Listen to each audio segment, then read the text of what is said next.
Harari menutup argumen ini dengan peringatan bahwa jika Homo sapiens, kita manusia, tidak berhati-hati, maka bahtera yang kita banggakan ini mungkin pada akhirnya akan membawa kita pada kehancuran ekologis yang juga akan menenggelamkan penciptanya sendiri.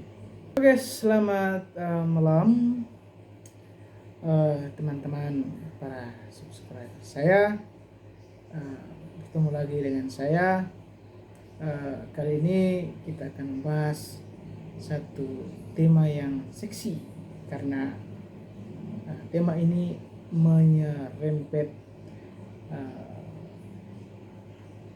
sama seperti yang sebelumnya, sebuah metafora ilmiah yang dipakai oleh Yuval Noah Harari dalam menjelaskan sapiens atau penyebaran sapiens, kemudian yang menyenggol bahtera Nuh. Jadi karena ada kata Nuhnya, saya berpikir bahwa ya sebagai orang beragama, menerka-nerka ada makna apa di balik bahtera Nuh ini jikalau dikaitkan dengan sapiens atau Homo sapiens. Nah, berkaitan dengan bahtera Nuh ini, ketika saya membaca lebih dalam topik ini, saya berpikir sekali lagi bahwa ini adalah sebuah metafora ilmiah yang dibangun. Jadi kata Nuh itu menurut saya mengartikan dari buku ini, Nuh ini menunjukkan, bukan kalau secara agama itu menunjuk pada nabi ataukah kepercayaan tiga agama besar itu sebagai orang yang punya andil dalam perjalanan kehidupan manusia pertama, manusia setelah Adam dan Hawa kan. Itu saya kurang memahami soal ini, soal realitas agama, soal agama ya. Tapi setahu saya bahwa Nuh ini adalah seorang nabi, seorang yang dihormati dalam tiga agama besar itu. Kemudian ada kata batrah ya. Batrah ini kan kalau dikaitkan dengan kisah Nabi Nuh itu, bagaimana Nabi Nuh itu menyelamatkan hewan, menyelamatkan beberapa manusia, keluarganya. Kemudian hewan-hewan itu diselamatkan juga dalam peristiwa banjir besar itu. Nah, akan tetapi berbeda dengan pandangan dari Yuval Noah Harari tentang bahtera Nuh.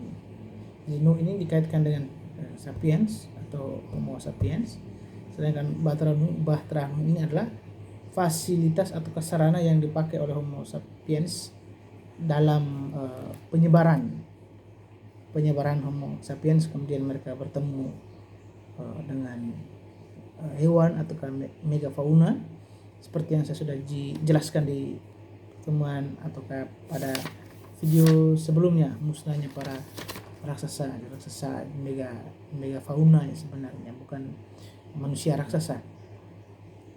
Nah, dalam buku ini ya, buku Sapiens ya, A Brief History of Humankind, sejarah singkat umat manusia,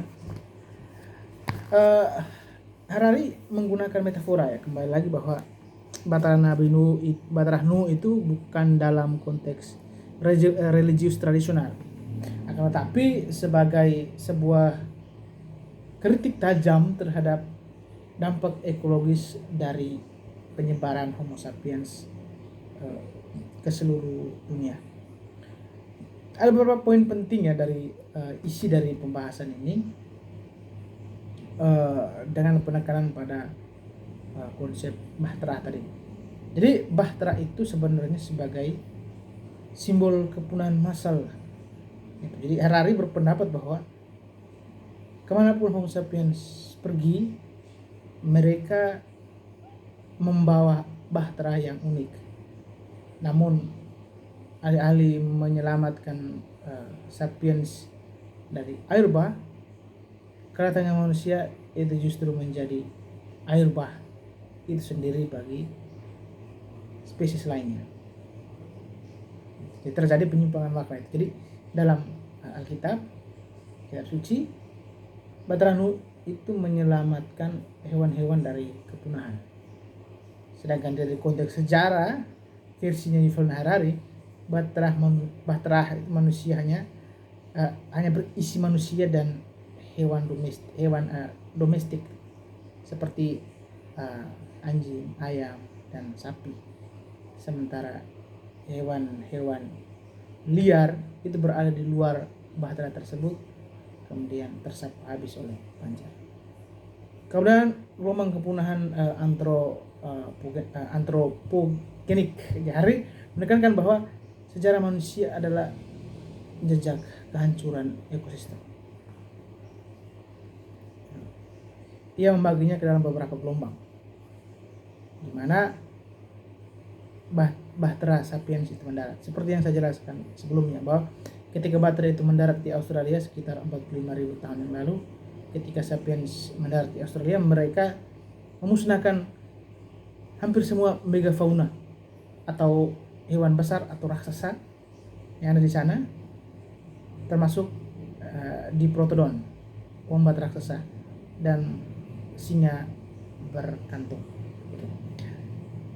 Jadi kemudian pendaratan mereka di Amerika sekitar 16.000 tahun yang lalu, saat manusia menyeberang ke Amerika, mamalia besar seperti mastodon dan slot tanah raksasa itu punah dalam waktu singkat.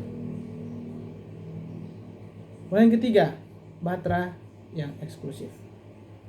Harari memberikan penekanan bahwa manusia modern itu kini hidup di atas sebuah bahtera yang sangat selektif, didominasi biomasa. Harari mencatat bahwa jika kita menimbang semua makhluk hidup di bumi pada hari ini, mayoritas beratnya adalah manusia dan hewan ternak kita. Kemudian yang kedua, kepunahan selektif. Hewan-hewan yang selamat adalah mereka yang naik ke dalam bahtera sebagai pelayan atau sumber makanan manusia, sapi, babi, domba. Hewan liar tidak berguna bagi sapiens, dibiarkan tenggelam dalam arus sejarah.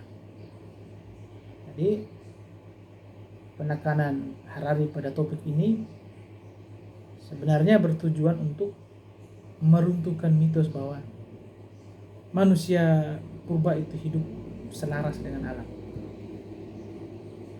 Ia ingin pembaca menyadari bahwa sapiens adalah predator paling mematikan dalam sejarah biologi.